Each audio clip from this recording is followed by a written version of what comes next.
Hello everyone, আসসালামু আলাইকুম। সবাই কেমন আছেন? আশা করি অনেক ভালো আছেন।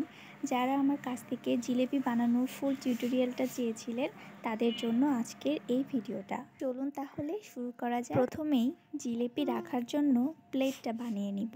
প্লেট বানানোর জন্য আমি ক্লের ব্রাউন কালারটা ইউজ করেছি। জিলেপির জন্য ইউজ করব অরেঞ্জ কালার ক্লে। এখন জিলেপি বানিয়ে নেওয়ার পালা। দেখতে সহজ হলেও জিলেপির প্যাচ বানানো কিন্তু একটু কঠিনই। আলতো হাতে সুন্দর করে পেঁচিয়ে নিলে হয়ে যাবে জিলেপি। বেশি চাপাচাপি করতে যাবেন না, তাহলে কিন্তু জিলেপির শেপগুলো নষ্ট হয়ে যাবে। এরপর ছোট বাটিতে হলুদ কালার ক্লে দিয়ে বানিয়ে নিলাম ক্ষীর।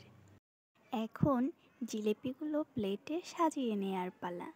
দেখুন না, দেখতে কত লোভনীয় লাগছে।